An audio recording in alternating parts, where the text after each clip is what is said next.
আসসালামু আলাইকুম। কি অবস্থা সবার? আশা করি সবাই ভালো আছেন। তো আজকে চলে আসলাম আমার সুজুকি জিক্সার মোনোটোন বাইকের পিকআপ কেবলটা চেঞ্জ করতে, এক্সিলেটর কেবল যেটা। তো এজন্য আজকের এই ভিডিওটা করা, যাতে আপনারা সহজে জানতে পারেন বা বুঝতে পারেন।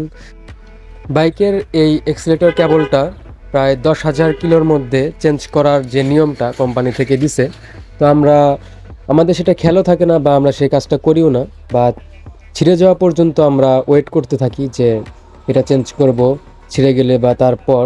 তো একটু আগে যদি সতর্ক হওয়া যায় তাহলে আর কি কোনো দুর্ঘটনা ঘটার কোনো ভয় থাকবে না। তো আমিও একটা এক্সিলেটর কেবল নিয়ে আসলাম, সুজুকি যেটা অরিজিনাল কেবল আর কি। তা আমি আফটার মার্কেট ইউজ করি না আমার বাইকের জন্য, আমি অরিজিনাল প্রোডাক্টগুলো বেশি ইউজ করি। তো এটাই হলো সেই সুজুকির অরিজিনালটা। তো সেটা দেখে নিয়ে আসলাম। আর যদি এটার দাম বলি, তাহলে এটার দাম নিচ্ছে 450 টাকা। আর সেটা শোরুমে দাম হয় প্রায় 750 টাকার মতো, 750 টাকা।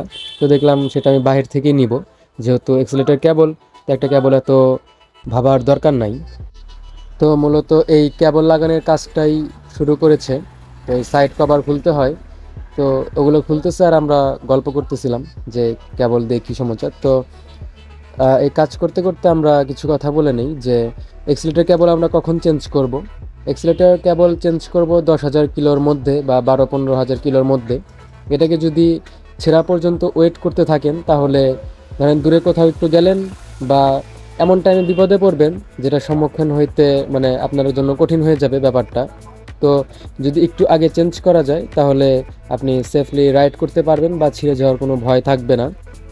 তো আমিও প্রায় 20,000 কিলোমিটারের মতো চালিয়ে ফেলেছি, কারণ আমার বাইক এখন অল্প অল্প চলে আর বাইরে যেহেতু আমি যাচ্ছি না, তো এজন্য আমার বাইকটা সার্ভিস দেওয়া হয় নাই।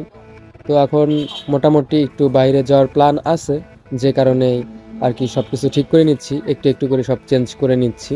এখন অনেক কিছু চেঞ্জ করা হয় নাই, কারণ এখন বেশ একটা বাইক চালানো হয় না।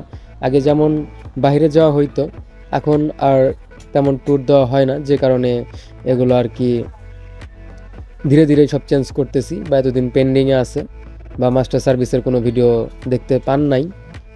তো এই কেবলটা লাগানোর জন্য পিক আপের যে চাপাটা সেটা খুলতে হচ্ছে, কারণ কেবলটা চেঞ্জ করা হবে। তো সেটাই দেখতেছি। আর যেটা বলতেছিলাম যে শোরুমে বা অফিসিয়াল সেন্টারের থেকে একটু প্রোডাক্টের দাম বেশি হবে। কিছু কিছু জিনিস বাহির থেকে না কিনে সেটা শোরুম থেকে নেওয়া ভালো, যদি সেটা কোনো বড় কাজ হয়।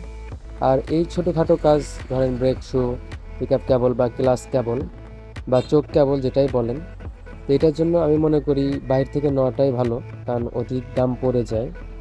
বা বাইরে থেকেও অরিজিনাল প্রোডাক্টটা কেনা যায়, যায় না এমন না, তো দেখে শুনে বা ট্রাস্টেড শপ থেকে কিনলে সেটা কেনা যায়, তেমন কিছু নয়।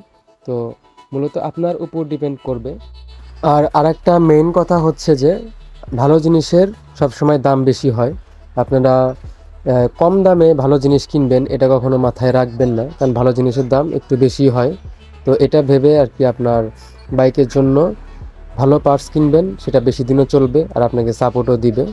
তো কম দামি জিনিসগুলো টেকেও কম এবং ঝুঁকিও থাকে। তো বাইকের ক্ষেত্রে আর কি কখনো আহ, বাইরের প্রোডাক্ট দেওয়া দরকার নাই, অরিজিনাল প্রোডাক্টগুলো দিতে থাকবেন, তাহলে বাইকও ভালো থাকবে, আপনিও সেফ থাকবেন।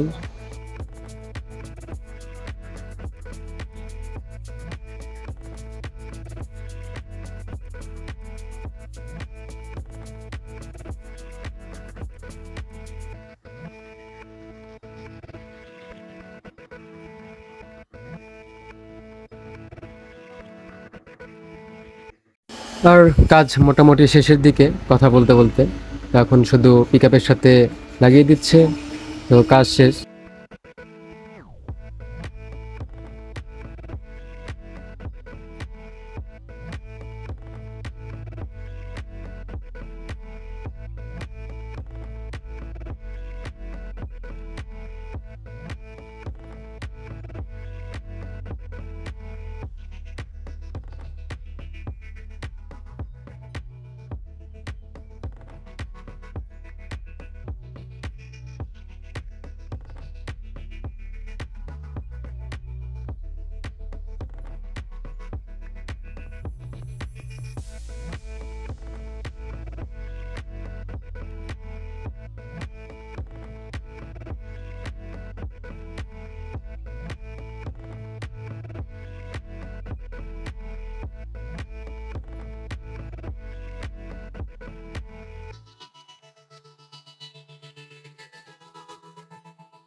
আর এই হচ্ছে পুরাতন কেবলটা, যেটা অনেকটাই নষ্ট হয়ে গিয়েছিল, জাস্ট এটুকু ছিল, তো এই জন্য এটা চেঞ্জ করে দিলাম।